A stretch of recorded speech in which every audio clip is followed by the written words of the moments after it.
haranditswe ngo niba muri ubu bugingo Kristo ari we twiringiye gusa tuba duhindutse abo kugirirwa impuhwe kuruta abandi bantu bose. Imana ishimwe cyane. Iyo uvuze ngo niba muri ubu bugingo bishaka gusobanura ngo muri ubu buzima, tuvuge mu yandi magambo muri ubu buzima, ijambo ry'Imana ritubwira ngo biduhindukira ngo kuba twakagiriwe impuhwe tukaba abo kugirirwa impuhwe kuruta abandi bantu bose. Murakoze. Ndagira mbanze mbibwire, nitwa Eric Musirikare, pastor missionary mu itorero rya Imiti hano mu gihugu cya Mozambique, umurwa mukuru wa Maputo. Abandi umukozi w'Imana, nanjye abakozi b'Imana bahari dukorera umurimo w'Imana hariya.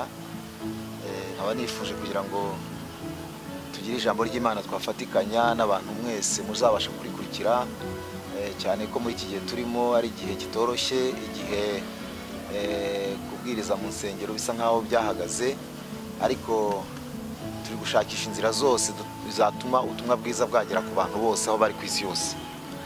Ndagira ngo rero ntabatindiye dusome ijambo ry'Imana.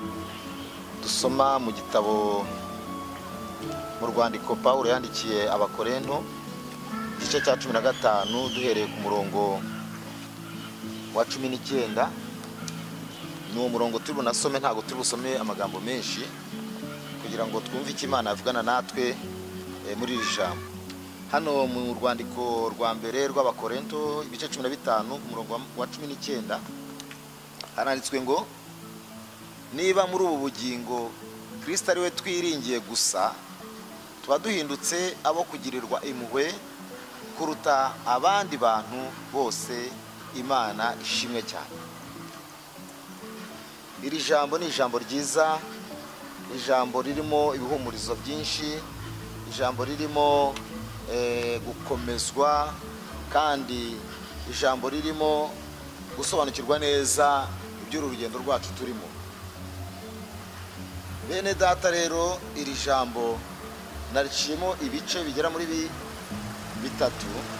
Harimo ijambo rya mbere ngo niba ubu bugingo Kristo ari we twiringiye gusa. Irya kabiri, tuba duhindutse abo kugirirwa impuhwe kuruta abandi bantu bose. Iyo ukurikiranye neza icyo Pawulo yashaka kubwira aba Bakorinto, usanga harimo ijambo rikomeye rya mbere ribanza rivuga ngo niba muri ubu bugingo. Iyo uvuze ngo niba muri ubu bugingo bishaka gusobanura ngo muri ubu buzima, tuvuge mu yandi magambo muri ubu buzima, ukaba ufite Kristo Yesu, akaba ari nawe wiringiye wenyine gusa.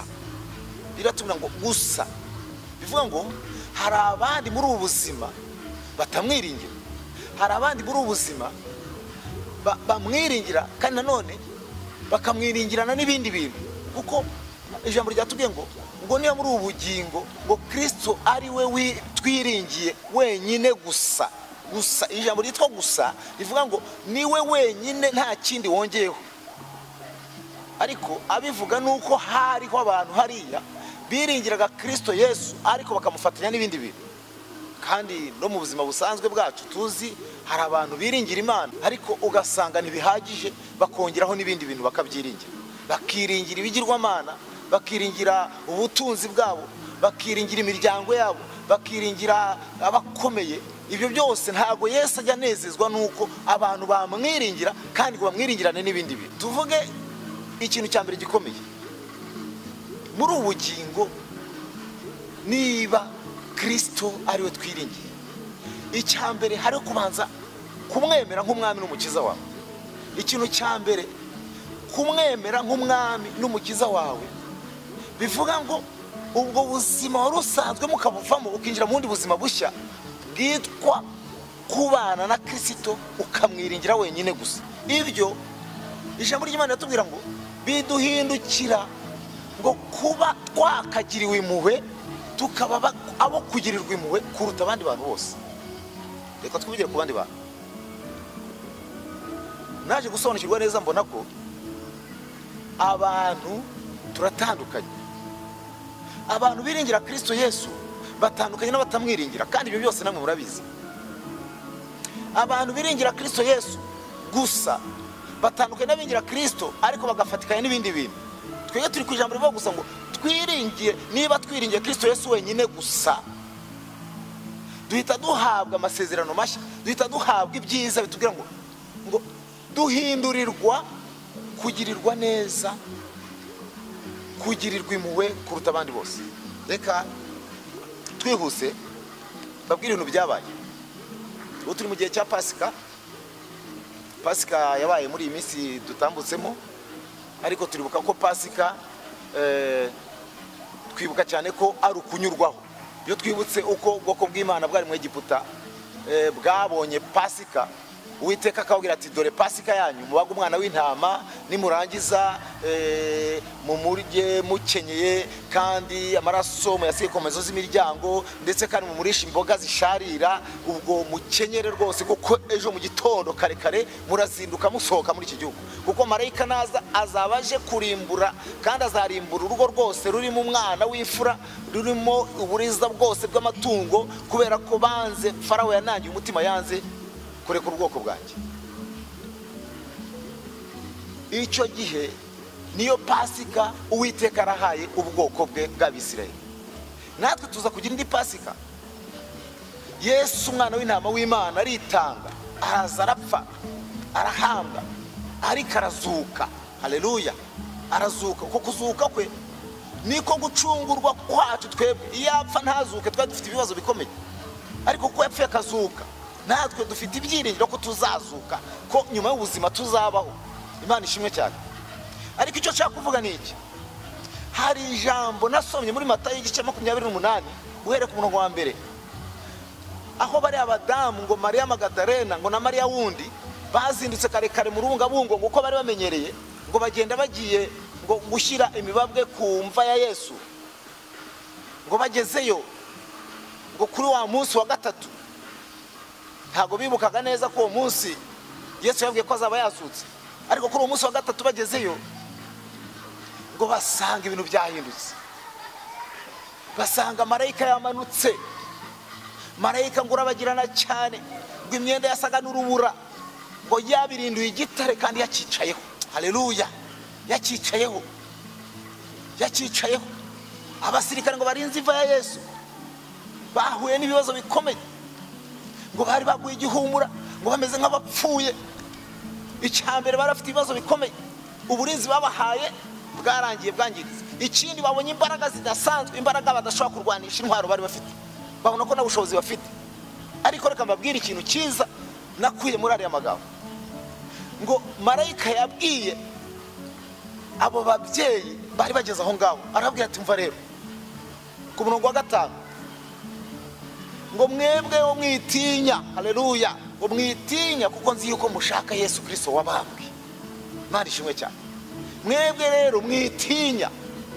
None se babwiye ngo mwebwe mwitinya, muri buga barabasirikare n'abarabarinzi bari bafite ibyago byinshi cyane, bari mu kaga gakomeye.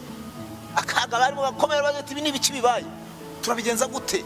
Badatabuja baratumerera nabi, bahinda umushyitsi, ubwo burabica. Ariko ntabwo iryo humura bigeze bumva, kubera iki batandukanye n'abandi bantu. Hari abantu ngo bahindurirwa kugirirwa impuhwe kuruta abandi. Haleluya! Imana ishimwe cyane. Hari abantu bahindurirwa kugirirwa impuhwe kubera ko muri ubugingo Kristo Yesu ariwe bizeye gusa. Imana ishimwe.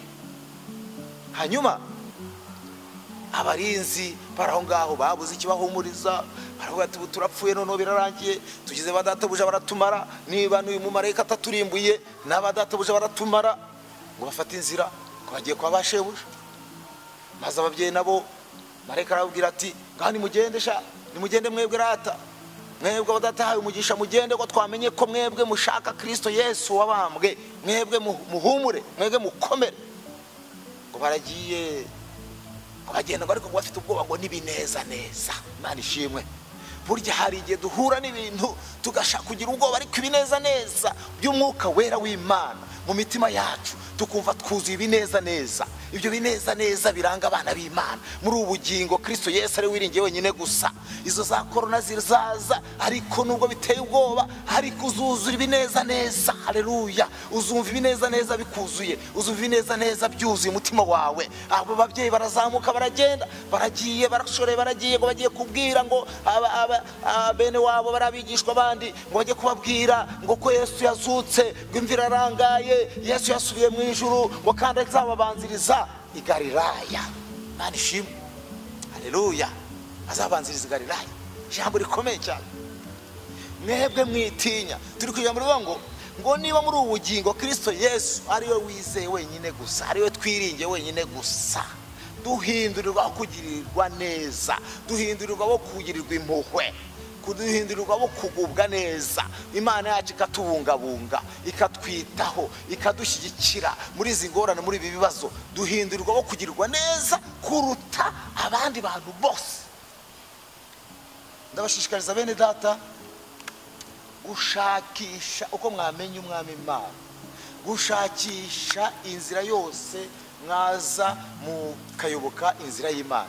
Ndabashishikariza bene data kugira ngo mwiringire Kristo Yesu wenyine gusa. Muri ubugingo mwiringire Kristo wenyine gusa, nibwo muzabasha kugirirwa neza, kuko muzagirirwa neza kurenza abandi bantu bose.